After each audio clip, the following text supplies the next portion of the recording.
வணக்கம் நேயர்களே.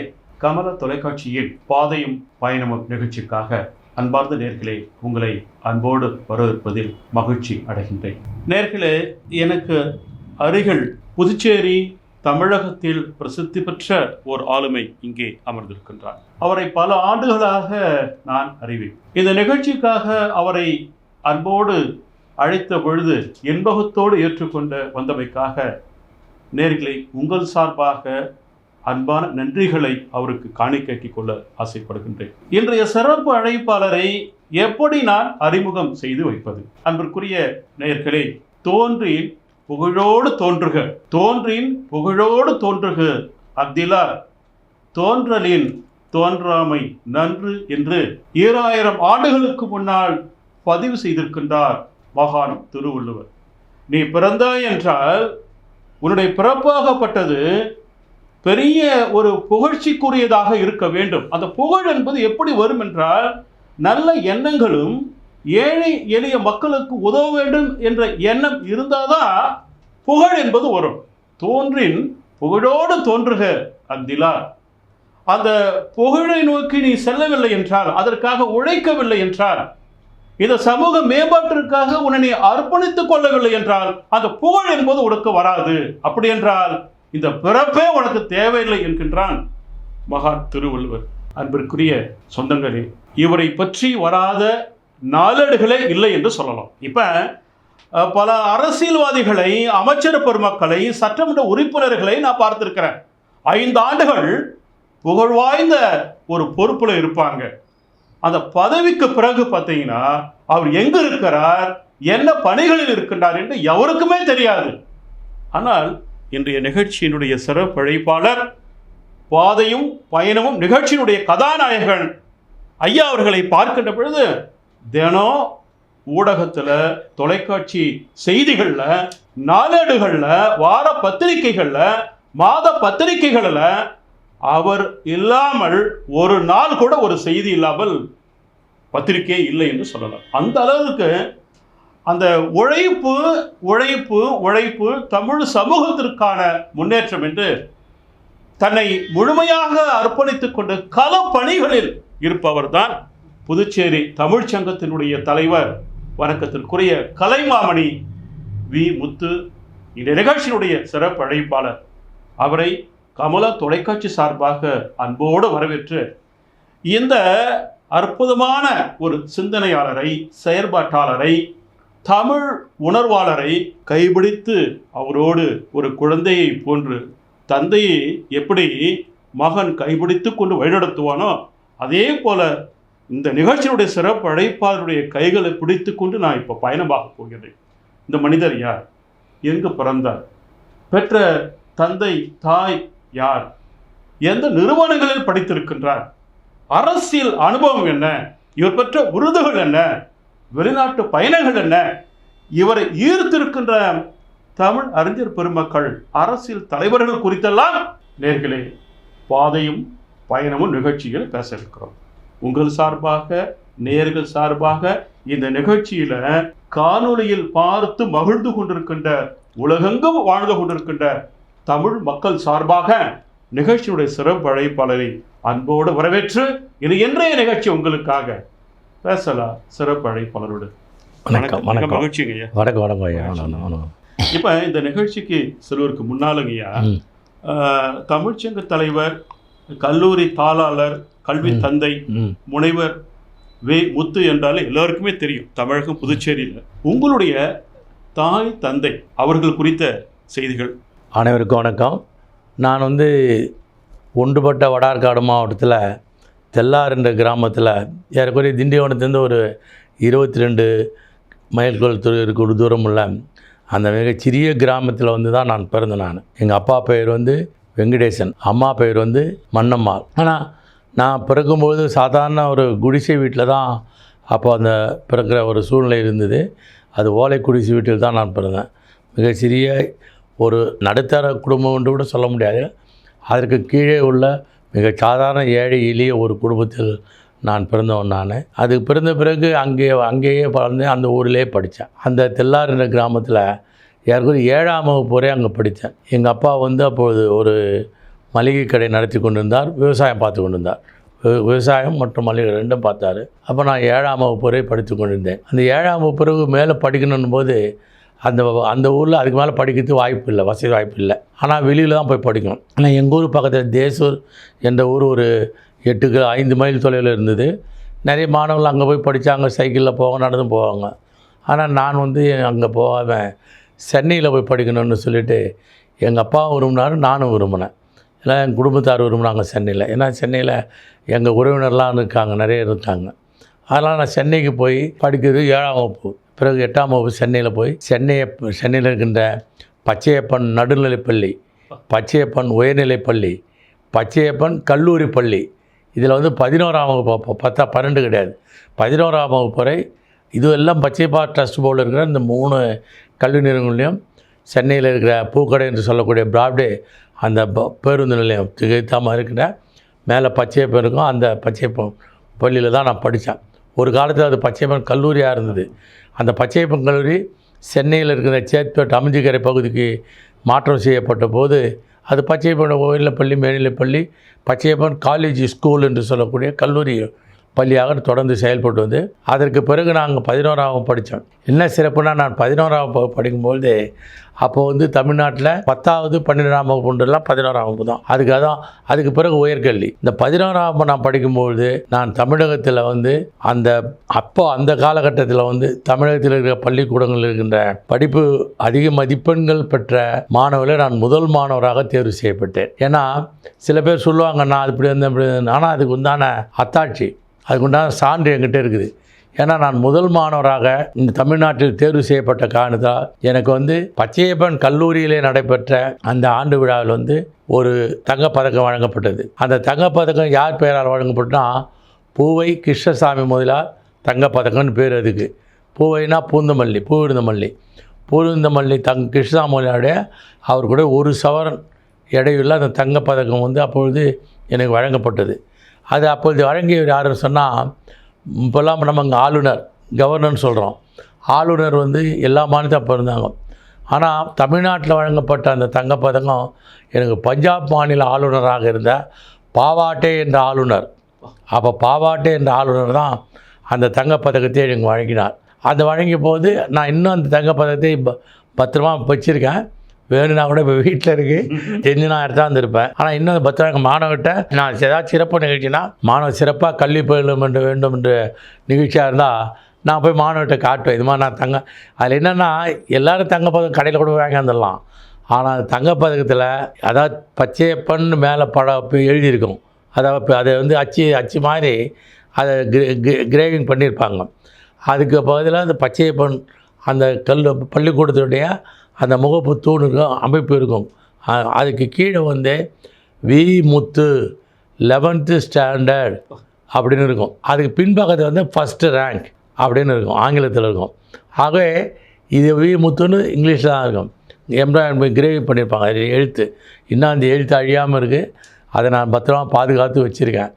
ஏன்னா எது சொன்னாலும் நான் உண்மை தான் சொல்லுவேன். பெரும்பாலும் பொய் சொல்கிற பழக்கம் கிடையாது. ஆனால் பொய்யே சொல்ல மாட்டேன், கேட்டால் சொல்லுவேன். எப்போ சொல்லுவேன்னு சொன்னால், ஏதாச்சும் எனக்கு இடர்பாடு வரும், அவங்களால சொன்னால் அப்போ கேட்பாங்க எங்கே இருக்கீங்கன்னு. நான் பாண்டியில் தான் இருப்பேன், நான் காஞ்சிபுரத்தில் இருக்கான்னு சொல்லுவேன். அது மாதிரி சில நேரங்கள் தவிர்க்க முடியாத இடர்பாடுகளை தவிர்ப்பதற்காக அது தேவைப்படும் என்று நினைத்து சொல்லிட்டேன். மீதி நேரங்களில் எந்த நேரத்திலும் எக்காலத்திலும் எந்த சூழலையும் நான் உண்மையே பேச வேண்டும் என்று இதுவரை அப்படி தான் என்னோடய வாழ்க்கையை நான் அமைத்து கொண்டிருக்கின்றேன். அது எனக்கு மிகப்பெரிய வெற்றியெல்லாம் பலனையும் கொடுத்துருக்கு. அது நான் வாழ்க்கையில் கண்கூடாக கண்டிருக்கேன்.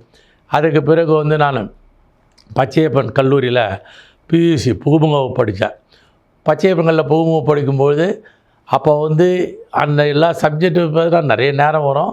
ஆனால் பச்சையப்பனில் புகுமுக பியூசி ப்ரீ யூனிவர்சிட்டி கோர்ஸ் சொல்லுவாங்க. அது தேர்ச்சி பெற்ற பிறகு அதுக்கு அங்கேயே கல்லூரியில் இளங்கலை முதுகலைலாம் இருந்தது, பிஏஎம்எல்லாம் இருந்தது. ஆனால் நான் தமிழை விரும்பி படிக்க வேண்டும். ஒரு பச்சையப்பன்களும் தமிழ் கல்லூரி தான், அதுக்கு மாற்று கருத்து இல்லை. ஆனால் மேலும் நான் சிதம்பரம் அண்ணாமலை பல்கலைக்கழகத்தில் படிக்க வேண்டும். ஏன்னா எல்லாம் கல்லூரியில் படிக்கிறாங்க, நம்ம யூனிவர்சிட்டியில் பல்கலைக்கழகத்தில் படிப்போம்னு. அப்போல்லாம் பல்கலை அதிகம் கிடையாது. அதனால் அண்ணாமலை பல்கலை தான் அப்போ இருந்தது. அதனால் அண்ணாமலை பல்கலைக்கழகத்தில் போய் இளங்கலையில் பொலிட்டிக்கல் சயின்ஸ், பாலிட்டிக்ஸ், அரசியல் என்ற பாடப்பிரிவு எடுத்து படித்தேன். அதுக்கு பிறகு அரசியல் படித்த பிறகு தமிழின் மீது உள்ள ஆர்வம் பற்று காரணத்துக்காக முதுகலையில் எம்ஏ தமிழ் படிக்கணும்னு விரும்பினேன். ஆனால் அப்போ அண்ணாமலை பகுதியில் அப்படி ஒரு விதிமுறை இல்லை. நீங்கள் பிஏ என்ன படிக்கிறீங்களோ அதே தான் முதுகலையிலையும் அந்த பாடப்பிரிவு தான் படிக்கணும். அப்படி ஒரு விதிமுறை சட்டம் இருந்தது அப்போது. ஆனால் நான் வந்து எம்ஏ தமிழ் தான் படிக்கணும்னு விரும்பினதால் அப்போதைய நாடாளுமன்ற உறுப்பினர் அண்ணாமலை பல்கலைக்கழகத்துடைய வேலைவாய்ப்பெல்லாம் வழங்கக்கூடிய அந்த குழுவுடைய தலைவராக விளங்கிய மாண்புமிகு எஸ்டி சோமசுந்தரம் என்பவர் தஞ்சை நாடாளுமன்ற உறுப்பினர். அவர் அப்போது வந்து நான் அவருக்கு அண்ணாமலை அவருக்கு மிகப்பெரிய செல்வாக்கு. அப்போ நான் இது மாதிரி சொன்னேன். அவரே சொன்னார், இது மாதிரி சட்டமும் இல்லை விதிமுறை இல்லையே பல்கலைக்கழகத்தில் என்ன பண்ணுனேன். இல்லை நீங்கள் துணைவேந்தர்கிட்ட சொன்னீங்கன்னா அவர் எப்படி வாய்ப்பு கொடுத்துருவாருங்க, நீங்கள் தான் அதுக்கு முயற்சி பண்ணி சொல்லணும்னா என்னை நேரடியாக துணைவேந்தர் அழைச்சி சென்று அப்பொழுது துணைவேந்தர் சொல்லி நீங்கள் வந்து இவரை எம்ஏ தமிழ் படிப்புக்கு நீங்கள் அனுமதிக்கணும்னு சொன்னால் அவர் காரணம்லாம் சொன்னார், தமிழ் மீது ஆர்வத்தான் சொல்கிறாருன்னு. அப்போ துணைவேந்தர் தனியாக வந்து இவருக்கு மட்டும் கொடுக்க முடியாது, இவருக்கு கொடுத்தா அது மாதிரி கிராஸ் மேஜர் என்று சொல்லக்கூடிய பிஏ சேர்ந்து வருவாங்க, இல்லை பிஏ படிச்சுட்டு வேறு எம்ஏ கோர்ஸுக்கு போகிறவங்களாம் இருப்பாங்க, தமிழில் அவங்களுக்கெல்லாம் மாற்றி கொடுக்க வேண்டியிருக்குன்னாரு. படிப்பு தானே, அதில் எது படித்தாங்கன்னா நீங்கள் செய்யுங்கன்னு சொல்லி அவர் மாண்புமிகு எஸ்சிஎஸ் அவர் கேட்டுக்கொண்டார்கள். அதற்காக அப்பொழுதைய துணைவேந்தர் அவர் எனக்கு அந்த சிறப்பு சலுகையாக என்னை ஒரு இளங்கலை வேறு பாடப்பிரிவு முதுகலை வேறு பிற கிராஸ் மேஜர் என்று சொல்லக்கூடிய எம்ஏ தமிழ் என்னை அனுமதித்தார். ஆகவே நான் அந்த படிப்பை சிறந்த ஒரு மாணவனாக நான் தேர்ச்சி பெற்றேன். அப்போல்லாம் எனக்கு ஆசிரியர்லாம் அண்ணா யாருன்னா இளங்கலையிலையும் சொன்னால் புகழ்வாய்ந்த ஆசிரியர்கள், முதுகலையில் மட்டும் சொல்லணுன்னா எல்லார் பேரும் தெரியும். ஆனால் ஒரு பேர் மட்டும் சொல்கிறேன், டாக்டர் வாசுப மாணிக்கம் அவருடைய மாணவர் நான். அந்த வாசுப மாணிக்கம்னா உலக புகழ்பெற்ற தமிழறிஞர். அவர்கிட்ட நான் பாடம் படித்தேன், அவர் எனக்கு வகுப்பு படித்தார், அவரோட மாணவராக இருந்தேன். இது மாதிரி இன்றைய காலகட்டத்தில் வந்து அந்த நான் படிக்கும்போது எனக்கு ஆசிரியராக இருந்த 2 ஆசிரியர் உயிர் மதிப்பேர் இருக்கலாம், எனக்கு தெரியாது. 2 பேர் உயிரோடுக்கா நான் அவங்க தொடர்பில் இருக்கேன். ஒன்று வந்து பேராசிரியர் அழகப்பன் அவர்கள், அவர் இன்னும் இருக்கார், நடமாட்டத்தோடு இருக்கார். இன்னொருத்தர் சோனா கந்தசாமி, எஸ்என் கந்தசாமின்னு தஞ்சை தமிழ் பாடத்தில் திருக்குறள் வகுப்பு நடத்தியிருக்கார். 90 வயதுக்கு மேலே கடந்தவர் தான். 95 வயதுக்கு மேலே ஆயிடுச்சு, 100 ஆண்டு கடந்தனான்னு தெரியல. அவர் இப்போது எனக்கு தெரிஞ்சு கொரோனா காலத்துக்கு முன்பாக வரைக்கும் அவர் இருந்தார். அதுக்கப்புறம் அவருக்கு தொடர்பு இல்லைக்கு வெளியில் இருக்கார். நானும் அவரோட அதிகமாக தொடர்பு இல்லை. இருந்தாலும் இப்படி ஆசிரியர் மாணவர்களில் நான் எல்லா ஆசிரியருடைய பெயரும் நினைவாற்றலோடு சொல்லக்கூடியவர் நான். ஆக சொல்ல முடியும். நேரத்தின் அருமை கருதி இந்த சிறப்பாக மாதிரி திருநாவுக்கரசு, வெள்ளை வாரனார், அதே மாதிரி சோம இளவரசு, இப்படி நான் சென்னையில் படிக்கும்போது கிருஷ்ணமூர்த்தி என்ற ஆங்கில பேராசிரியர், மார்கரெட் மணிமேகலைன்னு சொல்லக்கூடிய மதாம் மாதிரி சொல்லுவாங்க அவங்கள, இப்படி பல சிறப்பு வாய்ந்த ஆசிரியர்கள்லாம் நான் பாடம் பயின்றோம். சென்னையில் நான் பியூசி புதுமுக படிக்கும்போது எனக்கு வகுப்பு எடுத்தவர் வந்து தமிழ் வகுப்பு எடுத்தவர் வந்து ஆமு பரமசிவானந்தம், பேராசிரியர் ஆமு பாவனுவாங்க அவரை. ஆமு பரமசிவானந்தம் நான் படித்தேன். ஆகவே இப்படிலாம் படிக்கும்போது தான் எனக்கு அந்த தமிழோட ஒரு மேலோங்கி வந்தால் தமிழை படிக்க வேண்டும் என்று தமிழை விரும்பி படித்தேன். அதுக்கு பிறகு நான் வந்து எம்ஏ படித்த பிறகு மேற்கொண்டு முனைவர் பட்டம் பெறுவதற்காக நான் வந்து இலங்கையில் இருக்கிற சர்வதேச பண்டாரநாயகா பல்கலைக்கழகம், இன்டர்நேஷ்னல் யூனிவர்சிட்டி, சர்வதேச பண்டாரநாயகா இன்டர்நேஷ்னல் யூனிவர்சிட்டின்னு கொழும்பில், அதில் வந்து நான் முனைவர் பட்டம் பெற்றேன். டிலிட் முனைவர் பட்டம் பெற்றேன். ஆகவே என்னுடைய முனைவர் பட்டம் அயல்நாட்டில் பெறப்பட்ட பட்டம். ஆகவே இப்படி என்னுடைய கல்வி தகுதி திறமையை நான் அப்படி தான் நான் வளர்த்துட்டேன். அதுக்கு பிறகு தான் நான் இப்பொழுது தெரிந்து கொண்டேன், கல்வி ஒன்று தான் ஒரு மனிதனை உயர்வாக உயர்த்தும். கல்வி இல்லை என்றால் நம்ம புதுச்சேரியில் இருக்க பாவேந்து சொன்னமாக கலர் நிலம் என்று சொன்னது போல், கல்வி கண்டால் எல்லா நாடுகளிலும் எல்லா நிலைகளிலும் உயர்வாக வாழலாம். கல்வி தான் ஒரு மனிதனுக்கு உயர்வானது. இதைத்தான் திருக்குறளில் திருவள்ளுவர் சொல்லியிருக்கின்றார், கேடில் விழிச்செல்வம் கல்வி ஒருவருக்கு மாடல்ல மற்றவை என்று. அந்த கல்வியை நானும் கற்றேன், மற்றவர்களும் கற்க வேண்டும் என்று அந்த உயர்வான ஒரு எண்ணத்தில் தான் நான் பல்வேறு கல்வி நிலையங்களை நான் தொடங்க ஆரம்பித்தேன். ரொம்ப மகிழ்ச்சிங்க. இப்போ எனக்கு நீங்கள் சென்னையில் இருக்கிறீங்க, அதுக்கப்புறம் இந்த முதுகலை படிப்பிற்காக நீங்கள் அமைச்சரெல்லாம் நீங்கள் தொடர்பு கொண்டிருந்தீங்களே, அந்த வயசில் நீங்கள் நேரடியாக தொடர்பு கொண்டீங்களா, அல்லது அந்த காலகட்டத்தில் யாரும் உங்களுக்கு உதவி செய்தாங்க? ஏன்டா ஒரு கல்லூரி பருவத்தில் ஒரு 19, 20 வயசு இருக்கிற ஒரு பிள்ளைக்கு அமைச்சரை சென்று பார்க்க வேண்டும் என்றால் இப்பயே பல பையன் என்ன பண்ணுவான் தெரியுங்களா? ஒரு கல்லூரி படிக்கிற பிள்ளைங்க, நீ இப்பயே ஒரு மினிஸ்டரை பாரு, ஒரு ஐஏஎஸ் பாருங்க, ஐயோ என்னால் முடியுமா, அவங்களாம் பெரிய ஆளு என்று நிறைய இளம் பிள்ளைங்களை பார்க்குறேன். ஒரு தன்னம்பிக்கை, தைரியம் இல்லாமல் இருக்கிறாங்க. நீங்கள் அந்த காலகட்டத்தில் எப்படி அமைச்சரை பார்த்தீங்க? அது குறித்த அனுபவம் இருக்கும். அதை அந்த காலகட்டத்தில் தான் இப்போ எங்கள் அப்பா வந்து பாண்டிச்சேரியில் சொந்தமாக தொழில் லாரி தொழில் பண்ணிட்டு இருந்தார். அந்த லாரி தொழில் ரங்கப்பிள்ளை தெருவில் பண்ண இன்னும் நிறைய பேர் என்ன லாரி முத்துன்னே அழைப்பாங்க. இந்த லாரி முத்து பெயர் கூட நான் வச்ச பெயர் இல்லை. தமிழ்நாடு முன்னாள் முதலமைச்சர் டாக்டர் கலைஞர் அவர் தான் இந்த பெயர் எனக்கு சூட்டினார், லாரி முத்துன்னு. அது இன்னும் நீடிக்குது. பாண்டிச்சேரி நிறைய பேர் லாரி முத்துனா நல்லாவே தெரியும். ஆகவே அப்படிப்பட்ட அங்கே ரங்கப்பிள்ளை தெலுங்கு எங்கள் பக்கத்து வீட்டில் இருக்க வேணுகோபால் என்பவர் தான். அவர் சிதம்பரத்தை பூர்வீகமாக கொண்டவர். அவர் சிதம்பரத்தில் எல்லோரும் தெரியும். அவர் சிதம்பரம் தெரியும் போது அந்த அண்ணாமலை பழுத்தில் பொறியியல் துறையினுடைய பேராசிரியர் அவருக்கு நெருங்கிய உறவினர். அதனால் அந்த பொறியியல் துறை பேராசிரியர் சொல்லி அவர் தான் எஸ்சி சோமசுந்தரம். அவர் நாடாளுமன்ற அமைச்சர் அப்புறம் ஆனார். நான் படிக்கும்போது நாடாளுமன்ற உறுப்பினர். அப்போ நாடாளுமன்ற உறுப்பினராக இருந்து அந்த அப்பாயின்மெண்ட் கமிட்டி என்று சொல்லக்கூடிய அந்த அண்ணாமலை பல்கலைக்கழகத்தில் அவர் அந்த குழுவிற்கு தலைவராக இருந்தார். அதனால் எல்லாரும் அவர் தான் வேலைவாய்ப்பை உருவாக்கி தருவார். அதனால் நெருங்கிய தொடர்பு அவர் செட்டியாருக்கும் அவருக்கு உண்டு, துணைவேந்தருக்கு உண்டு. அந்த அடிப்படையில் என்னை அழைத்து சென்றதும் அதே சமூகத்தை சேர்ந்தவர். அங்கே அண்ணாமலை பல்கலைக்கழகத்தை ஹெச்ஓடி என்று சொல்லக்கூடிய அந்த துறைத்தலைவர் அதே சமூகம். ஆகவே அவர் அது சுலபமாக அவர் தொடர்பு கொண்டு அவர் பேர் நான் அப்போ தான் பழக்கம். ஆனால் அதுக்கப்புறம் நான் பிற்காலத்தில் அவரே நான் ஃபாலோ பண்ண வேண்டிய அளவுக்கு, அவர் வழியிலே நடைபெற வேண்டிய அளவுக்கு நான் பிற்காலத்தில் என்னை ஈடுபடுத்தி கொண்டேன். அவரும் என்னை விடாமல் அவருடைய இயக்கத்தில் என்னை ஈடுபடுத்தி கொண்டார். ஆகவே அப்படி தான் எனக்கு வந்து பழக்கம் மொழிய நேரடியாக எஸ்சி சோமசுந்தரம் நாடாளுமன்ற உறுப்பினர் நேராக தெரியாது. இங்கே பாண்டிச்சேரி சிதம்பரம் பல்கலைக்கழக பேராசிரியர், துறைத்தலைவர், அதுக்கு பிறகு அங்கே இருக்க துணைவேந்தர், அதுக்கு முன்பாக எஸ்சி சோமசுந்தரம். மகிழ்ச்சிங்க. இப்போ தெல்லாரில் உங்கள் பிறப்புங்க தந்தையார் ஐயா வெங்கடேசன் அவருடைய சிறப்புகள் குறித்து நேர்களை பகிர்ந்து கொண்டீங்க. அப்புறம் தெல்லாரிலேருந்து படிப்பதற்காக சென்னைக்கு போனோம். அதுக்கப்புறம் மீண்டும் வந்து எம்ஏ முடிச்சிருக்கிறீங்க, சிதம்பரம் வந்திருக்கிறீங்க. நீங்கள் இப்போ எம்ஏ படிக்கிற அந்த காலகட்டத்தில் இப்போ அண்ணாமலை பல்கலைக்கழகம் அப்படி என்றாவே அங்கே வந்து பேராசிரியர் அன்பழகனார் பணியாற்றிருக்கிறாங்க. நாவலர் நெடுஞ்செழியன், தமிழ் மொழிக்காக உயிர் நீத்திருக்கிற பல மாணவ செல்வங்கள் படித்த நிறுவனம் எதுன்னு கேட்டிங்கன்னா அண்ணாமலை யூனிவர்சிட்டி. அது சின்னசாமியாக இருக்கட்டும், எவ்வளோ ராஜேந்திரனாக இருக்கட்டும். அந்த சிதம்பரம் என்பது தமிழ் முழக்கம் அதிகமாக ஒலித்த ஒரு புண்ணிய பூமி என்று சொல்லலாம். இப்போ நீங்கள் படிக்கிற காலகட்டத்தில் அண்ணா வந்து அண்ணாமலை பல்கலைக்கழகத்தில் பேசியிருக்காங்க.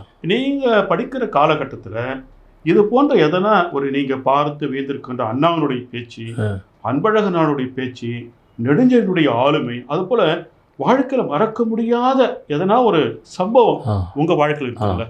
நான் அண்ணாமலை நான் படிக்கும்பொழுது நான் ஒரு போராளியாக தான் அங்கே படித்தேன். அதுவும் தமிழ் போராளி. தமிழுக்காக பல போராட்டங்களை நான் முன்னின்று நடத்தியிருக்கேன். இன்னும் சொல்லப்போனால் இந்திய எதிர்ப்பு போராட்டம், அந்த போராட்டம் அண்ணா படிக்கும்பொழுது வந்தது.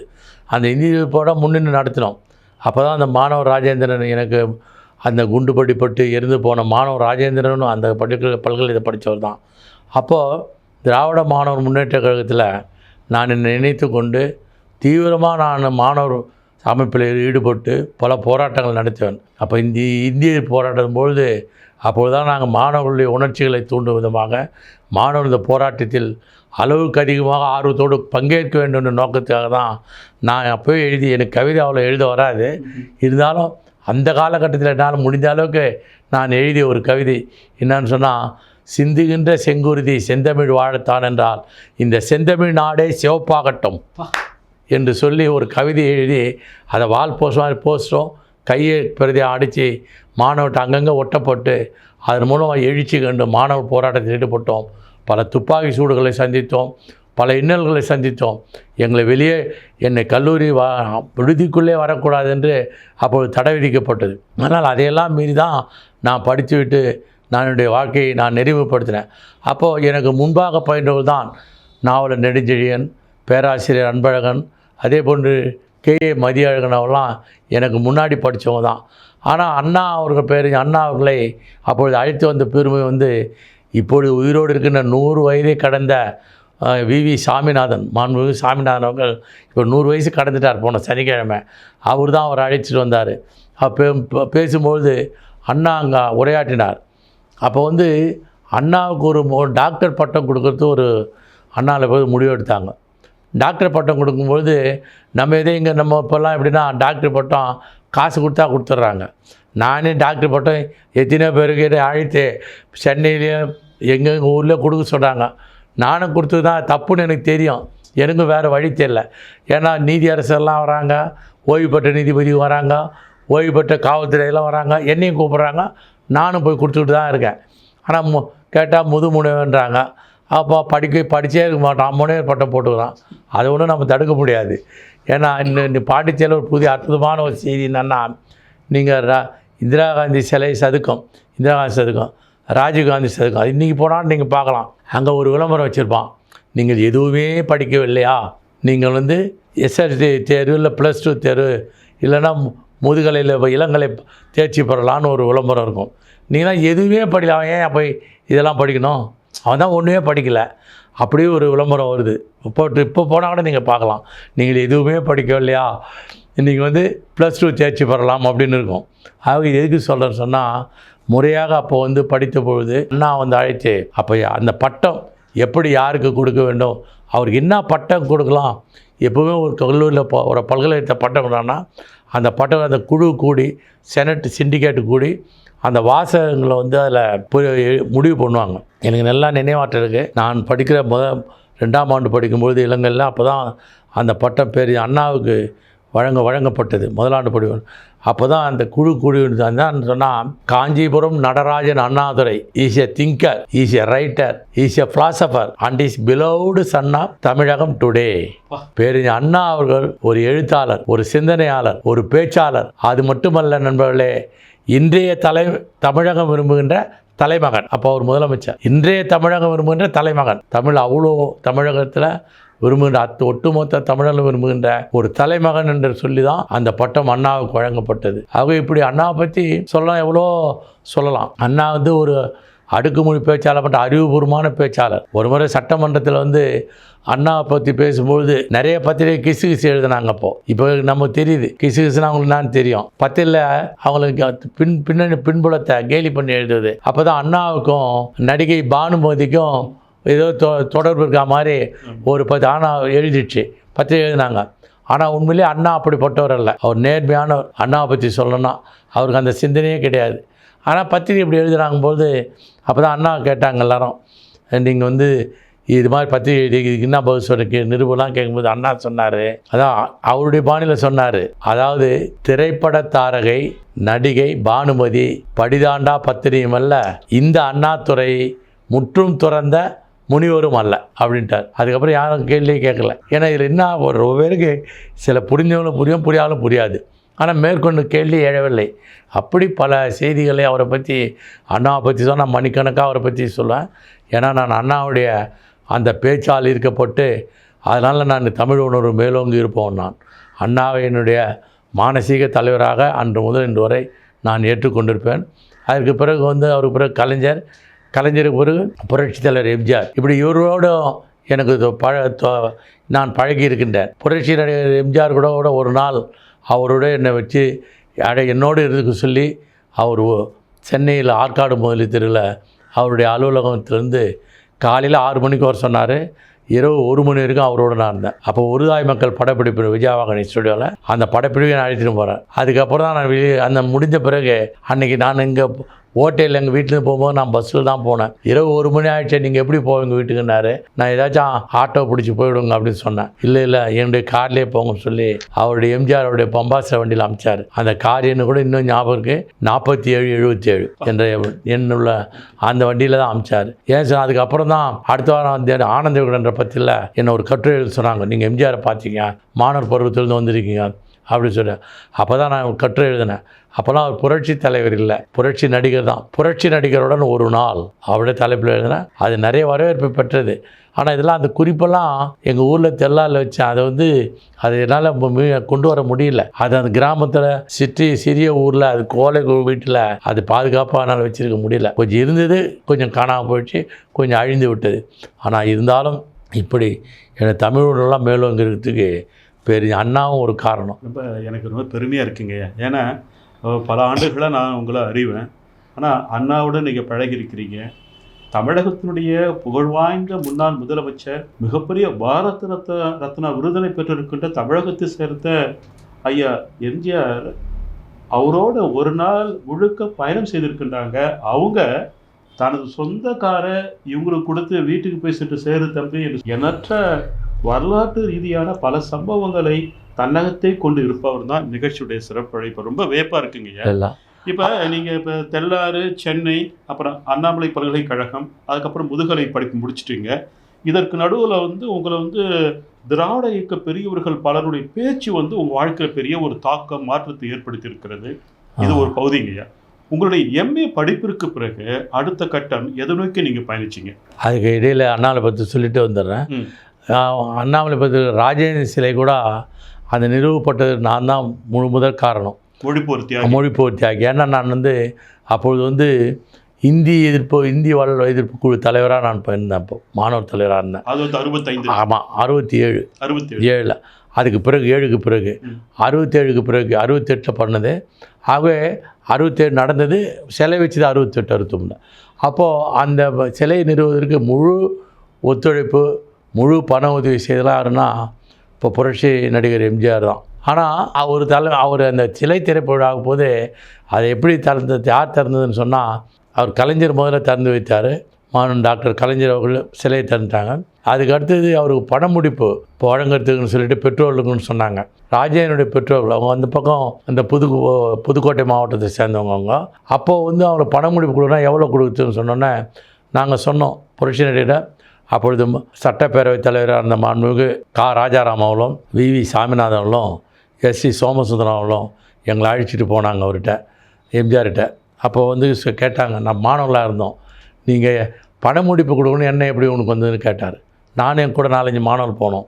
அப்போ நான் சொன்னேன், அவங்க மகன் இறந்துட்டார், அதனால் சிரமப்படுவாங்க, ஏதாச்சும் உதவி பண்ணணுங்க அப்படின்னு சொன்னேன் நான். அப்போது அப்படின்னா வந்து எவ்வளோ கொடுக்க போகிறேன்னு கேட்டார். நான் மாணவர்களாக அப்போதைய பணத்துக்கு என்னுடைய தகுதிக்கு ஏற்ற மாதிரி நான் சொன்னேன், ஒரு 10,000 ரூபா, 5,000 10,000 கொடுக்கலாங்கன்னு சொன்னேன். அது எப்படி கொடுப்பீங்கன்னு கேட்டார். நான் வந்து மாணவர்கிட்ட வசூல் பண்ணி தான் கொடுப்பேன்னு. வசூல் பண்ணியா? உடனே கேட்டேன். வசூல்லாம் பண்ணக்கூடாதுட்டார். வசூலும் பண்ணக்கூடாது, மாணவர்கள் படிப்பு தான் முக்கியம், நீங்கள் படிப்பு தான் கவனம் செலுத்தணும். இது மாதிரி வசூல் பண்ணுறது நோட் புக் எழுதுனா அவங்க போகக்கூடாது. ஆனால் எப்படின்னு நாங்கள் அறிவிச்சிட்டங்களே அவங்களுக்கு நன்கொடை கொடுத்துன்னு. அப்படியா? நன்கொடை தான் எவ்வளோ தெரிவிக்கும், பண முடிப்பு எவ்வளோ தெரிவிக்கணும்னா அந்த பண முடிப்பு வந்து சேரும். ஆனால் யார்கிட்டையும் என்ன எவ்வளோன்னு தெரியாது. நீ பணம் அதே மாதிரியே விழாவை நடத்துங்க, விழா செலவு உங்களுக்கு வந்து வந்து சேரும், 2 சிறப்பாக நடத்துங்கன்னார். ஏன்னா அந்த ராஜேந்திரனுடைய பெற்றோர்களுக்காக நடத்தப்பட்ட பண முடிப்பு வழங்குகின்ற பொற்கிழி வழங்குகின்ற விழாவில் அந்த விழாவுக்கு தலைவர் யாருன்னா மாணவராக இருந்தால் நான் தான் தலைவர். அது என்னோடய ஃபோட்டோ ஆதாரமே இருக்குது. என் பக்கத்தில் தான் எம்ஜிஆர் உட்காந்துருப்பார், இதே மாதிரி தான் உட்காந்துருப்பார். 2 பேர் தான், வேறு யாரும் சேரே இல்லை. எம்எல்ஏ எம்பிலாம் பின்னாடி நிற்பாங்க, நாங்கள் 2 பேர் மட்டும் தான் உட்காந்துருப்போம். அப்போது அந்த நேரத்தில் வந்து பண முடிப்பு கொடுத்தோம். ஆனால் அந்த பண முடிப்பு அதுக்கு முன்னால் இரவே வந்து சேர்ந்து விட்டது. அது நாங்கள் எவ்வளோ நேரம் பிரித்து பார்க்கல. ஏன்னா அது எதுக்கு பிரித்து பார்க்கணும், அவர் கொடுத்தாரு, நம்ம கொடுக்க போகிறோம். ஆனால் என்ன சொன்னார்னா, நான் கொடுத்ததா சொல்லக்கூடாது மேடையில், நீங்களாக மாணவர்களுக்கு கொடுத்தா சொல்லட்டார். எவ்வளோ பெருந்தன்மை அப்படி சொன்னார். அப்போ தான் நான் மேடையில் போய் தான் இது எவ்வளோன்னு பிரித்து பார்க்கட்டலான்னு கேட்டேன். பிரித்து பாருங்கன்னார். பார்த்தா 25,000. இப்போ வந்து அது வந்து ஏறக்குறைய ஒரு 50 லட்சத்துக்கு மேலே இருக்கும் அந்த மதிப்பீடு. இப்போ பண மதிப்பீடு 68 சொல்கிறீங்க. ஆமாம், 68 அந்த அந்த அந்த ஆமாம், அந்த கல்வியாண்டில். அப்போது நம்ம கொடுத்தோம். நம்ம அப்போ வந்து கொடுக்கும்போது நான் எம்ஜிஆர் தான் கொடுத்தா, நான் பக்கத்தில் இருந்தேன். அப்புறம் எம்ஜிஆர் அந்த கூட்டத்தில் பேசினார். அந்த கூட்டத்தினுடைய முழு செலவுமே அந்த பணத்தை தான் நம்ம மாணவர் யார்கிட்டையும் வசூலும் பண்ணல, என்னுடைய சொந்த பணமும் கிடையாது, அவரே கொடுத்தது தான் பண்ணோம். சிறப்பான ஒரு கூட்டம். அப்போ இந்த சிதம்பரத்தில் உள்ளே போகும்போதே நகரசபையோட ஒரு மைதானம் இருக்குது. அந்த மைதானத்தில் மதியம் 12 மணி கொளுத்து வெயிலில் அப்போயே எவ்வளோ பேர் திறந்துருப்பாங்கன்னா என்னுடைய மதிப்பீடு வந்து குறைஞ்சபட்சம் ஒரு 5000 7000 பேர். அது இப்போ வந்து அந்த மக்கள் தொகை விகிதாச்சார கணக்கு போட்டேன்னா இப்போ 5 லட்சத்துலேருந்து 7 லட்சம் சொல்லணும். அந்த அளவுக்கு மக்கள் திரண்ட அந்த பெருந்திரள் கூட்டத்தில் தான் மாணவருக்கு இருந்து உயிர் நீத்த இந்தி எதிர்த்து உயிர் நீத்து தமிழுக்காக உயிர் நீத்த மாணவர் தலைவர் ராஜேந்திரன் அவருடைய பெற்றோர்களுக்கு பொற்கிழி வழங்கப்பட்டது. ஐயா, இப்போ அண்மையில் தமிழகத்தில் ஒரு திரைப்படம் வந்தது, பராசக்தின்ற ஒரு திரைப்படம். ஆமாம். அந்த திரைப்படம் வந்து முழுக்க வந்து இந்திய எதிர்ப்பு போராட்டத்தை மையமாக வைத்து தான் எடுக்கப்பட்ட திரைப்படம். ஆமாம். இப்போ அந்த திரைப்படம் நீங்கள் பார்த்தீங்களா? நான் பொதுவாக எனக்கு திரைப்படம் பார்க்குற பழக்கம் கிடையாது. அது சொல்ல வரேன், ஏன் சொல்கிறேன். ஏன்னா நான் வந்து அதாவது திரையரங்கம் தியேட்டருக்கு போய் சினிமா பார்த்தேன்னா நான் பார்த்த படத்தை சொன்னால் யாரும் சிரிக்கக்கூடாது. நான் பார்த்தது வந்து கும்பகார தங்கையா, அந்த படம் தான் சினிமாவுக்கு தியேட்டரில் போய் பார்த்தேன், பாலாஜி தியேட்டரில்.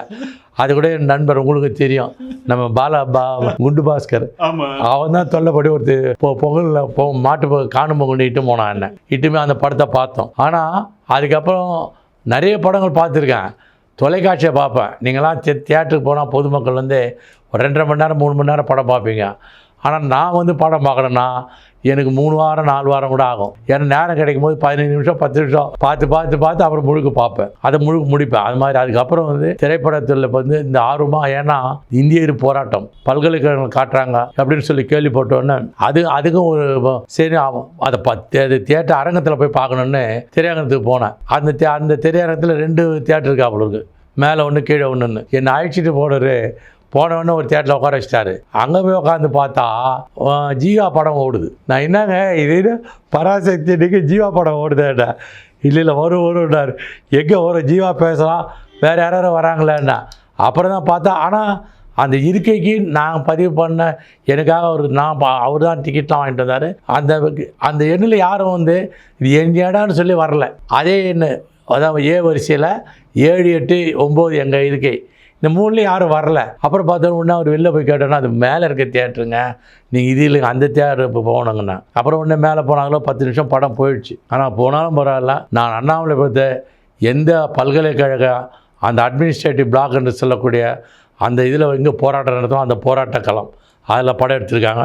பல்கலைக்கழக வளாகத்தை சுற்றி படம் எடுத்திருக்கானுங்க. ஆனால் வந்து இதில் என்னென்னா பொள்ளாச்சி, இந்த ரயில், இந்திரா காந்தி காட்டுற மாதிரி, அந்த மாதிரியான நிகழ்வுகள் இந்திய போராட்டம் நடக்கவில்லை. அப்போ முதலமைச்சர் பக்தவச்சலம். அப்போ அங்கே டெல்லியில் வந்து இருந்தவர் யாருன்னா, அப்போ லால் பகதூர் சாஸ்திரி ஆட்சி. அப்போ லால் பகதூர் சாஸ்திரி காலத்தில் அதுக்கப்புறம் தான் நேருடைய உறுதிமொழியை சட்டபூர்வமாக்க வேண்டும் என்று அது நாடாளுமன்றத்திலே சட்டபூர்வமாக்கிய பிறகுதான் அந்த போராட்டம் ஓய்ந்தது. பராசக்தி படத்தில் இந்திய எதிர்த்து போராடுறார்கள், இந்திய போராட காட்டுறாங்க, தமிழுக்காக உயிர் நிறுத்தினா. ஆனால் தீ பரவட்டும் என்ற அந்த வரி, அந்த எழுத்து, அந்த சொல் பேரறிஞர் அண்ணாவுடைய சொல்லது. அந்த சொல்லை தீ என்பதை நீதி பரவட்டும் என்று நீ போட்டு நீதி பரவட்டை மாற்றி விட்டார்கள். இதே தமிழெல்லாம் சினிமா துறையில் சென்சார் போர்டு தெரியும், இப்போ ஜனநாயகம் என்ன பாடுபட்டு கொண்டு இருக்கு, அது மாதிரி தான் அதை மாற்றினாங்க.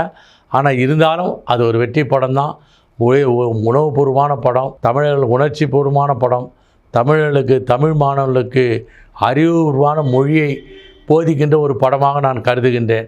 மிகப்பெரிய மாபெரும் வெற்றியை பெறவில்லை என்றாலும், ஏன்னா படம் எடுக்கிறவங்க பெரும்பாலும் கொள்கையை விட பணம் சம்பாதி தான் எடுப்பாங்க. அந்த நோக்கத்தில் பார்க்கும்போது கொஞ்சம் மாற்றம் உண்டு. இருந்தாலும் பராசக்தி இந்தியை எதிர்த்து தமிழை மேலோங்க செய்கின்ற ஒரு திரைப்படம். மகிழ்ச்சிங்க. இப்போ நீங்கள் எம்ஏ முடிச்சிட்டீங்க, அதுக்கப்புறம் அப்பா பற்றி, வெங்கடேசனை பற்றி நீங்கள் சொல்லும்போது அப்பா அந்த லாரி வியாபாரத்தில் இருந்தால் சொன்னீங்க. எம்ஏ படிப்பிற்கு பிறகு உங்களுடைய அடுத்த கட்ட வாழ்க்கை எது நோக்கி திரும்பிச்சு? நான் எம்ஏ படிக்கும்போது, அதாவது முதுகலையில் வைவான்னு சொல்லுவாங்க, நேர்முக தேர்வு. அந்த வைவாவில் எனக்கு வைவா நடத்துறது யாருன்னா டாக்டர் வாசுவா மாணிக்கம், அவர் தான் நடத்தினார். அப்போ நடத்தும் போது நாங்கள் மொத்தம் 18 மாணவர்கள் அந்த முதுகலையில். அந்த 18 மாணவர்கள் என்னுடைய இது அகரவரிசைப்படி நான் போனோன்னே எல்லாம் படித்து பார்த்துட்டு நான் அந்த தீசிஸ் எழுதியிருந்தேன், ஆய்வு, அதெல்லாம் படிச்சுட்டு குறிப்பெடுத்துட்டு வந்திருக்காரு. கேட்டார், சொன்னேன். முடித்தவரும் கேட்டார், நீங்கள் படித்து முடித்து என்ன செய்ய போகிறேன்னு கேட்டார் டாக்டர் வாசுவா மாணிக்கம். நான் சொன்னேன், படித்து முடிச்சுட்டு சும்மா இருக்க போகிறேங்கன்னு. அவருக்கு ஒரு மாதிரி கோபம் வந்துடுச்சு. என்னங்க சும்மா தாங்க படிக்கிறீங்க எம்ஏ அப்படின்னாரு. முதுகலை படிக்க வந்தீங்க, சும்மா எதுங்க படிக்க வந்தீங்கன்னாரு. இல்லை, நான் சும்மா தாங்க இருக்க போகிறேன். அவள் மறுபடியும் நான் அழுத்தமாக சொன்னாங்க. அப்போ நீ வேலைக்கு போக மாட்டீங்களான்னு கேட்டார். இல்லை வேலைக்கு போக மாட்டேன்னேன். உறுதியாக சொல்ல முடியுமான்னாரு. உறுதியாக சொல்ல முடியும்னே. அப்போ வேலைக்கு போக மாட்டேன்றீங்க, சும்மா இருக்க போகிறேன், படிக்க வந்துடுங்க, ஒன்றுமே புரிஞ்சிக்க முடியல உங்களேன்னு. நான் சொன்னேன், என்னுடைய திருமணம் பற்றி இல்லை, கல்யாணம் பற்றி இல்லை, என் பேருக்கு பின்னாடி எம்ஏன்னு போட்டுக்கிறதா தான் படிக்க வந்தேன்னு. கல்யாண பற்றியில் எம்ஏ போட்டுக்கிட்டா படிக்க வந்தீங்க? ஆச்சரியமாக நான் எவ்வளோ மாணவனை பார்த்தேன், நீங்கள் வித்தியாசமாக இருக்க சொல்கிறது அப்படின்னாரு. வேறுபாடாக இருக்கேன்னாரு. அவர் தூய தமிழில் தான் பேசுவார் அப்படின்னு. வித்தியாசம் அவர் சொல்லலை, நான் சொன்னேன் வேறுபாடாக இருக்குதுன்னு சொன்னார். அப்படின்னு அதே மாதிரி தான் நான் வந்து படித்து முடித்தவரே எனக்கு வந்து நான் எங்கள் அப்பா செய்த லாரி தொழில் தான் பார்க்க வந்துட்டேன் பாண்டிச்சேரிக்கு. புதுச்சேரி வந்துட்டேன். ஆனால் லாரி தொழில் தான் பார்த்துருந்தேன். அப்போ நான் போய் யாரையும் வேலையில் கேட்கல கொள்ள, நான் சொன்னதுபடி தான் நடந்தேன். ஆனால் தமிழ்நாடு அரசாங்கம் 10A1 அப்பாயின்மெண்ட்டுன்னு சொல்லக்கூடிய ஒரு அரசு பணி, அந்த பணி எனக்கு வழங்கினாங்க. அது எங்கே வழங்கினாங்கன்னா அதிராம்பட்டினம் காதர் மொய்தீன் காலேஜில் எனக்கு பேராசிரியர், இப்போ தான் அசிஸ்டன்ட் ப்ரொஃபஸர், இப்போ தான் வேறு போனால் பிறகு தான் ப்ரொஃபஸர் வரும். அப்போயே பேராசிரியர் பணிக்கு எனக்கு அந்த கல்லூரியில் வந்து அனுமதி கொடுத்தாங்க. நான் போய் செய்தேன். அதை நடத்துகிற நிர்வாகம் பண்ணுறவர் வந்து ரொம்ப சிரமப்பட்டார். அதனால் ஒரு 55 நாள் அதில் பணியாற்றினேன். சம்பளம் கூட ரொம்ப கஷ்டப்பட்டார். நான் சொல்லி போயிட்டு வரேங்க, எனக்கு சம்பளம் வேணாம், நான் மறுபடியும் வந்து எனக்கு எப்பாச்சும் மறுபடியும் பேராசிரியர் தொழில் பார்க்கணுன்னா நான் வந்து இந்த பணியை தொடர்றேன், அதுக்கு நீங்கள் அனுமதி கொடுன்னு சொல்லிவிட்டு சம்பளமும் வாங்கலை, எதுவும் செய்யாத நான் அதிராம்பட்டினம் காதர் மொய்தீன் காலேஜ் புறப்பட்டு மீண்டும் புதுச்சேரி என்னுடைய சொந்த தொழில் லாரி தொழிலை பார்க்க வந்துட்டேன் நான். அப்போ நீங்கள் முன்னாள் பேராசிரியர்? இப்போ ஆமாம், நான் பேராசிரியர் போட்டுக்கலாம். இப்போ கல்லூரியில் போகாத எத்தனை பேர் பேராசிரியர் போட்டுக்கிறான். நான் போகிறது நான் ஒரிஜினல் பேராசிரியர். இன்னும் சொல்ல போனால் நான் பாடம் எடுத்தேன் மாணவர்களுக்கு. அப்போ பாடம் எடுப்பேன் நான், எல்லா மாணவனும் பாடம் எடுப்பேன். எங்கள் தமிழ் துறையில் சொன்னீங்கன்னா இது 1 மணி நேரம் 2 மணி நேரம் தொடச்சா என்னால் வகுப்பு எடுக்க முடியும். இல்லை, நீங்கள் தமிழ் பேசுறது வைத்தே கண்டுபிடிக்க முடியுதுன்னு. சரிங்க, அதுக்கப்புறம் நீங்கள் பேராசிரியர் பணியை வந்து விட்டுட்டு உங்களுடைய அந்த வணிகத்தை நீங்கள் ஆர்வம் கட்ட ஆரம்பிச்சிங்க, லாரி தொழிலில் இருந்தீங்க நீங்கள். அதுக்கப்புறம் அதற்கு பிறகு வந்து நான் கேள்விப்பட்டேன் நீங்கள் கொஞ்சம் அரசியலில் நீங்கள் ஈடுபட்டீங்க அப்படின்னு சொல்லிட்டு. அதுக்கப்புறம் அந்த அரசியல் அனுபவம் என்ன இருக்குங்களா உங்களுக்கு? அரசியல் அனுபவம்னா பாண்டிச்சேரியில் எனக்கு அரசியலில் எனக்கு திராவிட இயக்கத்துக்கு தொடர்பு உண்டு. படிக்கிற காலில் தொடர்ச்சியாக அந்த அனுபவம் உண்டு. ஆனால் அதை வச்சு நான் இப்போ இங்கே வரும்பொழுது இங்கே அரசியலில் வந்து என்ன இங்கே முன்னாள் முதலமைச்சர் புதுச்சேரியுடைய மாண்புமிகு தே. ராமச்சந்திரன் வந்து நாங்கள் அண்ணாமலை பழக்கத்தை அவர் ஒரு முறை அவர் இங்கே முதலமைச்சர் ஆகும்போது கூப்பிட்டு அழைச்சோம். அவர் அந்த சிறப்பு விருந்தினர் அழைச்சி மாணவர் மத்தியில் ஏறக்குறைய ஒரு 10,000 பேர் இருக்கிற மாணவர் மத்தியில் அவரை பேச வச்சோம். அதற்கு நானும் அவருடைய பிஏவாக இருந்த ஆறுமுகம், ஆறுமுகம் பிஏ, நாங்கள் 2 பேரும் அங்கே, அவரும் அங்கே மாணவர் தலைவராக இருந்தார் அண்ணாமலை பகுதியில். அப்போ அழைச்சி செய்தோம். அதை எங்களுக்கு அவரோடு நெருங்கிய அப்போ நான் விடுதியில் ஏறுமில் தான் வந்து உட்காந்தார் ராமச்சந்திரன், முதலமைச்சராக இருக்கவர். அதனால் எங்கள் நெருக்கமாக இருந்தோம். அவருக்கு ஏன் அந்த நெருக்கம் எங்களுக்கு ஏற்பட்டு சொன்னால், நாங்கள் அவர் முதலமைச்சர் ஆகிறதுக்கு முன்னாடி சட்டமன்ற தேர்தலில் அவர் மடுகரையில் தேர்தலில் நிற்கும்பொழுது நாங்கள் மாணவர்களாக இருக்கும்போது சிதம்பரத்திலிருந்து ஒரு ஏறக்குறைய ஒரு 150க்கு மேற்பட்ட மாணவர்கள் வந்து அவருக்கு தேர்தல் பேர் பணியாற்றணும். அவர் வெங்கட சுப்பாரெட்டி அறிவித்து தான் நின்றார் முதல் தேர்தலில். அப்போ நாங்கள் மாணவர்களாக இருந்து பணியாற்றினோம், வெற்றி பெற்றார். அதுக்கு பிறகு அமைச்சர், அதுக்கு பிறகு தான் முதலமைச்சரானார். அவர் முதலமைச்சர் ஆகும்போது நாங்கள் அழைச்சோம். அந்த நட்பு தொடர்னதால் இங்கே வந்து நான் பாண்டிச்சேரியில் இருந்தால அவர் அடிக்கடி சந்திப்பேன், அவர் வீட்டுக்கும் போவேன். அவரும் என் பேரில் பிரியமாக இருந்தார். அதுதான் அந்த அரசியல் நட்பு. அப்படியே நட்பு வரும்பொழுது அரசியலில் தான் தெரியும் உங்களுக்கு, ஆயாரம் காயான்ற மாதிரி நிறைய செய்திகள் பாண்டிச்சேரியில் உலகமே வியக்கிற அளவுக்கு நடந்து கொண்டிருந்த நேரம் அது. ஆனால் அப்பொழுது அரசியலில் அவர், அதாவது திமுக திராவிட முன்னேற்ற கழகம், அப்புறம் அனைத்து இந்திய அண்ணா திராவிட முன்னேற்றம், மீண்டும் திராவிட முன்னேற்றம், இப்படி அவருடைய அரசியல் வாழ்க்கை. நாம் அவரோடு இருக்கும்பொழுது தான் அப்பொழுது புதுச்சேரியில் வந்து ஆர்வி ஜானகிராமன் என்று சொல்லக்கூடிய அவர் வந்து புதுச்சேரி அரசியலில் அவர் வந்தார். அப்போ அவர் கலைஞருக்கு மிகவும் வேண்டியவர். அப்படின்ற காரணத்தால் அவர் டிஆருக்கும் அவரும் ஒரே இயக்கத்தில் இருந்தாங்க. பிறகு அவர் இதில் உங்களுக்கு அரசியலில் தெரியும் யார் பெரியவர் யார் சென்றவரும். அதில் அவர் முன்னாடி பதவி வச்சதால் இவர் பதவி வைக்கணும்னு ஆசைப்பட்டாங்க. அதனால் அவர் ஆர்வி ஜானகிராமன் ஒரு தேர்தலில் போட்டிட்டார். அப்போல்லாம் கூட நான் வந்து ராமச்சந்திரனுடைய ஆதரவாளராக இருந்து அவருடைய ஃபாலோவராக இருந்ததால் நான் அவர் கொஞ்சம் உடனே ஒப்புக்கொள்ளவில்லை. ஆனால் வந்து நான் வந்து எங்கள் மனைவி ஊர் வந்து மரக்காணத்தில் நல்லார் கணபதி முதலியாருடைய மகள் தான். அதனால் அவங்க மரக்காணத்தில் ஜானகிராமனுடைய ஒரு நெருங்கிய உறவினர் அவங்க. அதனால் எங்கள் மாமனார் அழைச்சிட்டு வந்து என்னை வந்து எப்படியாச்சும் அவருக்கு தேர்தல் பணியாற்றணும்னு சொல்லிவிட்டு குடும்பம் பூரா உட்காந்து பேசுனதால் நாங்கள் அவர் தேர்தல் பணியாற்றினோம். அதுக்கப்புறம் அப்படியே தொடர்ச்சியாக அவர் 5 முறை அவருக்கு நான் ஜென்ரல் ஏஜெண்ட்டாகவும் கவுண்டிங் ஏஜெண்ட்டாகவும் அவரோட 5 முறை பணியாற்றினோம். 5 முறை ஜெயித்தோம். ஆனால் நான் வந்து 6வது முறை ஏதோ ஒரு காரணத்துக்காக அவரோட செல்லவில்லை. அவர் என்னை தேடினார், நான் அவர் கிடைக்கவில்லை. ஆனால் அவர் தேர்தல் வெற்றி பெறவில்லை. இதே மாதிரி அவர் மட்டும் இல்லை, எம்ஓஹெச் ஃபாரூக் மரக்காயரோட நாம் பழகியிருக்கோம். அதே மாதிரி இங்கே வந்து ராமச்சந்திரன் மரக்காயர், ஆர்வி ஜானகிராமன், அதுக்கு ஒரு வைத்தியலிங்கம் விவி என்று சொல்ல வைத்தியலிங்கம், இப்பொழுது இருக்கிற மாண்புமிகு முதலமைச்சர் என்ஆர் அவரோட சரி தொடர்பில் நான் இருக்கேன். ஏன்னா அப்போல்லாம் நான் லாரி சங்க தலைவராக இருக்கும்போது விவி கேட்பார், முதலமைச்சராக இருக்கும்போது என்னங்க இன்றைக்கி என்ன ஸ்ட்ரைக் எதனா உண்டா அப்படின்னு சொல்லி கேட்பார். ஏன்னு கேட்டால் நாங்கள் லாரி வந்தால் தான் இங்கே விலைவாசி காய்கறிகளுடைய விலை குறையும். அப்படி லாரி ஸ்ட்ரைக் வந்துட்டால் காய்கறி விலை உயரும், பொதுமக்கள் பாதிக்கக்கூடாது. அதனால் முதல்வர்கிட்ட எல்லோரும் முறையிடுவாங்க. அதுக்காக காலையில் 6 மணிக்கு யார் கேட்குறாங்க இல்லையோ அப்போல்லாம் முதலமைச்சர் என்னை கேட்பார், இன்றைக்கி வண்டிகள் லாரிகள்லாம் வருங்களா, காய்கறிலாம் வருமா அப்படின்னு, பதார்த்தம்லாம் வருமானு. கண்டிப்பாக வருங்க. ஏன்னா நான் தொடர்ந்து லாரி சங்கத்தில் 15 ஆண்டுகள் தொடர்ச்சியாக பொருளாளராக, ஒரு 6 ஆண்டுகள் தலைவராக, 15 ஆண்டு 21 வருடங்கள் நான் லாரி சங்க தலைவராக இருந்திருக்கேன். அப்போலாம் நானே களத்தில் இறங்கி போராடுவேன். நானே லாரி ஸ்ட்ரைக்கின் போது நானே முன்னெடுத்து செய்வேன். பல போராட்ட வெற்றிகரமாக நடத்தி பாண்டிச்சேரி வரலாற்றிலேயே ஒரு எஸ்பியை அவர் பணியில் இருக்கும்போதே அவரை பணியை விட்டு நீக்கம் செய்த பெருமை அப்போதைய லாரி சங்கத்துக்கு உண்டு. அதை நீக்கம் செய்த பெருமை எனக்கு மட்டும் இல்லை, வேறு மற்றவர்கள் சொல்கிறத கேட்டு நான் தலைவராக இருந்தாலும் செய்தேன். ஆனால் அதுக்கு வருத்தத்தை நான் பின்காலையில் நான் மிகவும் வருத்தப்பட்டேன், அவர் ஏன் பணி நீக்கம் செய்தோம் அப்படின்னு.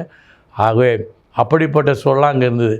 எங்களுடைய லாரி சங்கத்தினுடைய காலம் பாண்டிச்சேரியில் ஒரு பொற்காலம். அது உங்களுடைய இந்த அரசியல் பங்களிப்பு உங்களுக்கும் புதுச்சேரியுடைய முன்னாள் முதலமைச்சர்களுக்கு இருக்கக்கூடிய உறவுகள் பற்றிலாம் மிக அழகாக நீங்கள் நேயர்களுக்கு பகிர்ந்துப்பட்டீங்க. அதுக்கப்புறம் வந்துங்கய்யா, நீங்கள் இப்போ ஒரு தமிழ்ச்சங்க தலைவராக இருக்கிறீங்க. உங்களுக்கான அறிமுகம் என்று பார்க்கின்ற பொழுது தமிழகத்தினுடைய பல பகுதிகளில் வந்து கல்லூரிகளை, கல்வி நிறுவனங்களை உருவாக்கி அதனுடைய தலைவராக நீங்கள் இருக்கிறீங்க. முதலாக உங்களால் தொடங்கப்பட்டிருக்கின்ற கல்வி நிறுவனம் இது. எதனால் நீங்கள் அந்த நிறுவனத்தை தொடங்க வேண்டும் என்ற ஒரு உத்வேகம் என்ற ஒரு எண்ணம் ஏன் வந்ததுங்க உங்களுக்கு? இதில் இதுவுமே ஒரு இது இல்லை. 1983ஆம் ஆண்டு எங்கள் ஊர் தெல்லார், நம்ம ஏற்கனவே சொன்னது தான், அங்கே ஒரு பாலிடெக்னிக் ஒன்று ஆரம்பித்தாங்க. அந்த பாலிடெக்னிக்கில் அந்த ஊரில் ஏறக்குறைய எங்கள் குடும்பமும் ஒரு அதாவது முக்கியமான குடும்பம். ஆமாம், சிலவனும் அது அரசியல் ரீதியாக அந்த பாலிடெக்னிக்கில் எல்லோரும் உறுப்பினர் சேர்த்தாங்க, அதாவது இயக்குநர்கள். இப்போ என்கிட்ட சேர்க்கலை. அவங்க ஆரம்பித்தாங்க. அதனால் எனக்கு அதுக்கு போட்டியாக நம்ம ஏதாச்சும் ஆரம்பிக்கணும், அதுதான் அடிப்படை காரணம் அப்படின்னு ஒரு எண்ணம் எனக்கு வந்தது. ஆகவே ஆனால் அப்படி நினச்சின ஒழிய அந்த பாலிடெக்னிக் ஆரம்பத்துக்கு உதவி பண்ணணும்னு நான் தான் பின்னாடி, அவங்களுக்கு தெரியாது. அது என்னென்னா, அப்போது வடார்காடு மாவட்டத்தில் அமைச்சராக இருந்த மாண்புமிகு மாப்பா சாரதி இருந்தார். அப்போ எம்ஜிஆர் அனுமதி கொடுத்துருந்தாங்க எல்லா பாலிடெக்னிக், பொறியியல் கல்லூரி, எல்லாம் கலை அறிவியல் கல்லூரிக்கு. அப்போது அந்த எம்ஜிஆர்கிட்ட அனுமதி வாங்க போகும்போது நான் மாப்பா சாரதி அவங்க இல்லத்தில் இருந்தேன். என்னுடைய நண்பர் பொறியாளர் இன்ஜினியர் ரங்கநாதன் சொல்லிட்டு அவர் இருந்தார். அவர் அவருடைய மாப்பா சாரதி இல்லை, அவர் அரக்கோணம் சாரதி. அவர் மாப்பா சாரதி வேறு, அவர் வேலூர், இவர் அவரோட நெருங்கிய நண்பராக இருந்தால நான் அவர் தேடிப்போ அவங்க வீட்டுக்கு போனேன். அப்போ தான் அவங்க 2 பேரும் சேர்ந்து எம்ஜிஆர்கிட்ட போய் சொல்லி அந்த பாலிடெக்னிக் அனுமதி வாங்க போகிறாங்க. என்னை கேட்டாங்க, அவர் நல்லா தெரியும் ரங்கராஜுக்கு, நான் பாண்டிச்சேரி, ஏன்னா அவர் தான் இங்கே பாண்டிச்சேரியில் சுகர் மில்லு, ஸ்பின்னிங் மில்லும் கட்டினவர். என்னுடைய அண்ணாமலை பல்கலைக்கழக நண்பர் அவர் கேட்டானே, உங்கள் ஊரில் மாதிரி பாலிடெக்னிக் நான் அனுமதி வாங்கி கொடுக்க போகிறோம், என்ன தான் எம்ஜிஆர் வர சொல்லியிருக்காரு, அது மினிஸ்டர் அமைச்சரேன், நானும் போகிறேன் என்னான்னு கேட்டார். தாராளம் எங்கள் ஊருக்கு ஒரு நல்ல காரியம் வருதுன்னா தாராளம் வாங்கி கொடுங்க அப்படின்னு சொல்லி நான் தான் சொன்னேன். அதனால் அவங்க போய் வாங்கி கொடுத்தாங்க. அதுக்கப்புறம் அந்த அனுமதி பெற்றவர் அவங்க நடத்தினாங்க. நாமளும் அதே மாதிரி ஒரு ஆரம்பிக்கணும்னு சொல்லி எண்ணத்தில் தான் அவங்க 1982 செய்தாங்க. நாங்கள் 1983 அந்த ஊரில் அதே ஊரில் ஆரம்பிக்கணும்னு சொல்லிட்டு, ஒரே ஊரில் 2 நிறுவனம் அனுமதி கொடுக்க மாட்டாங்க. அதனால் தொழிற்பயிற்சி நிலையம் ஐடி என்று சொல்லக்கூடிய ஸ்ரீ சுவாமி விவேகானந்தா தொழிற்பயிற்சி நிலையம் என்ற ஒரு தொழிற்பயிற்சி நிலையத்தை 1983ஆம் ஆண்டு அங்கே தெல்லாரில் நாங்கள் ஆரம்பித்தோம். அப்போ நான் மட்டும் இல்லை, நடுக்கிட்டு சேர்ந்து ஒரு இயக்குனர் டைரக்டர்னு சொல்லக்கூடிய அந்த பொறுப்பாளர்கள் ஒரு 14 பேர் சேர்ந்து தான் அதை ஆரம்பித்தோம். ஏன்னா நான் இருக்கிறது பாண்டிச்சேரி, நான் வாரத்தில் மாதத்தில் எப்போ ஒரு நாளைக்கு தான் போகிறேன். ஆனால் என்னை கூப்பிட்டு என்ன பண்ணாங்க, நீங்கள் தான் இருக்கணும்னு சொல்லிவிட்டு என்னை தலைவர் ஆக்கிட்டாங்க அது அந்த அறக்கட்டளைக்கு. அறக்கட்டளை என்னென்னா, அறக்கட்டளை இயக்கணும்னா மெஜாரிட்டி சமூகத்தை சேர்ந்து அந்த அறக்கட்டளை இல்லை. ஆனால் இன்றைக்கி ஏறக்குறைய ஒரு 42 ஆண்டுகளாக இன்றைக்கி தொடர்ச்சியாக அந்த அறக்கட்டளைக்கு நிறுவனராக தலைவராக என்னை யாரும் நீங்கள் வேற ஆளை மாற்றணும்னு சொல்லியோ இல்லை நீங்கள் விலகிடுங்கன்னு சொல்லி யாரும் கேட்கல. நானே தொடர்ச்சியாக ஒரு 42 ஆண்டுகள் இதுவரை இருந்துருக்கேன். ஆனால் அந்த பதவி காலத்தினுடைய காலம் எவ்வளோனா ஒரு தலைவருக்கு 3 ஆண்டுகள் தான். அந்த 3 ஆண்டுகளில் நான் இன்றைக்கி 42 வருஷம் தொடர்ச்சியாக இருந்துக்கிட்டு இருக்கேன். அதுக்கு பிறகு பல்லவன் பாலிடெக்னிக்னு சொல்லிட்டு காஞ்சிபுரத்தில் போய் நான் தான் பாண்டிச்சேரியில் நண்பர்கள் ஆக்கு முரளிதரன், அதே மாதிரி இன்னொரு முரளி, இங்கேருந்து நிறைய நண்பர்கள் நான் பாண்டிச்சேரியில் இருந்து இட்டுன்னு போய் காஞ்சிபுரத்தில் வச்சு அங்கே உங்களுக்கு கூட முரளிதரன் தெரியும், அவங்க அப்பாவுக்கும் நல்லா தெரியும். அவர் மிகப்பெரிய கவிஞர். அவர்லாம் இட்டு போய் நான் வச்சு இடம் வாங்கி அங்கே காஞ்சிபுரத்தில் பாலிடெக்னிக் ஆரம்பித்தோம். அது அனுமதி கொடுத்துறாருன்னா அதுதான் புரட்சி தலைவர் அப்போ புரட்சி தலைவர் எம்ஜிஆர் அவர்கள். அப்போ தான் அந்த அனுமதி கொடுக்கும்போது நான் போயிருந்தேன். போனோடனே அப்போ அவர் கொஞ்சம் பேச வராது. அப்போது என்னை இட்டு போனவர் சொன்னார், நீங்கள் இது மாதிரி அவர் வச்சு கூட்டம் நடத்துன செய்தி சொல்லுங்கன்னு. இவ்வளோ விரிவாலாம் சொல்ல முடியாதுங்களான்னு நான் தான் சொன்னேன். சிதம்பரத்தில் உங்களை வச்சு தாங்க நான் ராஜேந்திர சேலத்தை பொற்கிழி வழங்கினேன்னு சொன்னேன். அவர் சொன்னோன்னே பார்த்துட்டு அப்படி ஒரு மேலே என்னை பார்த்தார், அப்படி உட்காந்து நிமிர்ந்து பார்த்தார். ஏன்னா நின்றுட்டு தான் இருந்தோம். அப்போ நான் அந்த புகைப்படத்தை எடுத்துகிட்டு போயிருந்தேன். நானும் அவருக்கு படத்தை அந்த புகைப்படத்தை காமிச்சேன். அந்த புகைப்படத்தை அவர் புகைப்படம் அவருக்கு தெரியும். என் படத்தை உத்து பார்த்தார், என்னை பார்த்தார், கம்பேர் பண்ணுறேன், இது நீங்கள் தானான்னு சொல்லிட்டு பார்த்தார். நான் அவர் ஒரே மாதிரி இருக்கும். ஆக அது 68, இது 83 அந்த காலகட்டம். பார்த்துட்டு உடனே நான் தரேன்னு சொல்லிட்டு அப்படின்னாரு. அவர் சொல்ல வரல, பிஏ சொன்னார், நீங்கள் டோட்டுக்கு போயிட்டு மாலையில் அந்த ஆர்டர் கொடுப்பாங்க, அனுமதி கொடுத்துருக்காரு, வாங்கிக்கங்கன்னு சொன்னான். அப்படின்ட்டு நான் போய் டோட்டில் போய் ஒரு பைசா செலவில் சாதாரண பஸ்ஸில் ஃபோட்டோ அப்போ பஸ்ஸில் வாங்கிட்டு வந்தேன். யாருக்கும் எந்த விதமான காசோ பணமோ கொடுக்காத இந்த உத்தரவு பாலிடெக்னிக் வாங்கினா. அப்புறம் பொறியியல் கல்லூரி, அப்புறம் 2 பொறியியல் கல்லூரி, அப்புறம் கலை அறிவியல் கல்லூரி, அதே போன்று கடலூரில் பாலிடெக்னிக் கல்லூரி. புதுச்சேரியில் ஏதாச்சும் செய்யணும்னு எனக்கு ஒரு ஆர்வம். ஆனால் என்ன புதுச்சேரியில் அப்போ ஆர்வம் குறைவாக தான் இருந்தது. இருந்தாலும் நாங்கள் புதுச்சேரியில் வாழ்ந்த ஒரு அடையாளமாக ஏதாவது செய்யணுன்ட்டு இப்போ ஆசிரியர் பயிற்சி நான் அனுமதி கொடுத்தாங்க. நான் பாவேந்தர் ஆசிரியர் பயிற்சி ஒரு பயிற்சி நான் ஆரம்பித்தேன். அதை கடைசி வரைக்கும் நான் ஒரே ஆள் தான் கடைசியாக நான் நடத்தி முடியலன்னு விட்டு வந்தேன். மொத்தம் 43 நிறுவனங்களுக்கு அனுமதி கொடுத்தாங்க. கல்வி நிறுவனங்களுக்கு 43வது நிறுவனம் நான் தான் நடத்த முடியாத வந்துட்டேன். ஏன்னா இன்றைக்கி அரசாங்கமே அதை நடத்த முடியாத திணறி கொண்டிருக்கிறார்கள். ஆகவே அப்படி தான் என்னுடைய வாழ்க்கை. இப்போது அதை போய் பார்த்துட்டு வந்துட்டுருக்கேன். ஆனால் இது எல்லாவற்றுக்கும் மேலாக எத்தனை கல்வி நிறுவனம் நான் நடத்தினாலும், எத்தனை கல்லூரிகள் நடத்தினாலும், எத்தனை பேரும் புகழும் பெற்றாலும், நான் புதுவை தமிழ்ச்சங்கத்தினுடைய தலைவர் என்று சொல்லும்போது தான் என்னுடைய பெயர், என்னுடைய புகழ் அனைத்துக்கும் மேலாக நான் மேலோங்கி நிற்பதற்கு அடிப்படை காரணம் நான் புதுவை தமிழ்ச்சங்க தலைவர் என்று சொல்லும்போது தான். எனக்கு மீதி எதிலையும் புகழ் கிடையாது. என்னை இத்தனை கல்லூரி நடத்தால எந்த நாடும் என்னை அழைக்கலை, ஒரு நாட்டில் கூட கூப்பிடவே இல்லை. ஆனால் நான் படிக்கும்பொழுதே நான் இலங்கைக்கு போயிருக்கேன், படிக்கும்போதே அமெரிக்காவுக்கும் போயிருக்கேன். ஆனால் வேறு எந்த நாடும் என்னை அழைக்கலை. ஆனால் நான் புதுவை தமிழ்ச்சங்க தலைவராக தேர்வு செய்யப்பட்டவுடன் உலகின் பல்வேறு நாடுகளிலிருந்து எனக்கு அழைப்பு வந்தது. ஏறக்குறைய இன்றைக்கு 30 நாடுகளுக்கு மேலாக நான் சென்று வந்திருக்கின்றேன். அந்த நாட்டுடைய தமிழ்ச்சங்கங்கள், தமிழ் அமைப்புகள், தமிழர்கள் இவர்கள் மத்தியில் உரையாற்றியிருக்கின்றேன். அந்த நாட்டோடு நாம் உறவு எப்படி இருக்குன்றது சொல்லி என்னை அழைச்சாங்க. ஆனால் இது சிறப்பெல்லாம் எப்படின்னா, இன்றைக்கி நான் இந்த பேரும் புகழும் இன்றைக்கி உலகத் தமிழ் அனைவர் மத்தியில் ஓரளவுக்கு குறிப்பிட்ட அளவுக்கு நான் தெரிவதற்கு காரணம் என்னன்னு சொன்னால், நான் புதுவை தமிழ்ச்சங்கத்துடைய தலைவர் என்ற அந்த ஒரு அமைப்பு தான். வேறு காரணம் சொல்லவே முடியாது. எனக்கு காசு பணம் இதெல்லாம் கிடையாது, கல்லூரிகள் கிடையாது. அது ஒன்று தான் எனக்கு இந்த அடையாளம். என்னுடைய அடையாளமே இன்றைக்கி தமிழ் தான். தமிழ் தான் முத்து, முத்து தான் தமிழ். கல்வியன் மிக்கதான் செல்வம் வேறொன்றும் இல்லை, கண்மணியே கேளடா நீ என்று சொல்லை என்று பாவேந்தர் எழுதியதை போல ஒரு கல்வியால் வந்து இன்னைக்கு சமூகத்தில் ஒரு பெரிய அங்கீகாரத்தோடு வாழ்ந்து கொண்டிருக்கின்றார் நிகழ்ச்சியுடைய சிறப்பு அழைப்பாளர் வணக்கத்திற்குரிய கலைமாமணி ஐயா வே. முத்து அவர்கள். அன்பிற்குரிய நேயர்களே, கமலா தொலைக்காட்சி சார்பாக எண்ணற்ற அறிஞர் பெருமக்களை வரவழைத்து பாதையும் பயணமும் என்ற நிகழ்ச்சியின் வாயிலாக அவர்கள் சந்தித்திருக்கின்ற சவால்கள், அவர்களுடைய வாழ்க்கை அனுபவங்களை நேயர்களோடு பகிர்ந்து கொண்டே வந்திருக்கின்றோம். அந்த வகையில் இந்த நிகழ்ச்சியுடைய சிறப்பழைப்பாளராக புதுச்சேரியின் மனிதர்களில் ஒருவராகவும் தமிழ்ச்சங்க தலைவராகவும் பணியாற்றி கொண்டிருக்கின்ற வணக்கத்திற்குரிய கலைமாமணி வே. முத்து அவர்கள் இந்த நிகழ்ச்சியில் பங்கேற்று பேசிக் கொண்டிருக்கின்றார். மீண்டும் இந்த நிகழ்ச்சியின் தொடர்ச்சியை நாளை பார்க்கலாம். இணைந்திருங்கள்.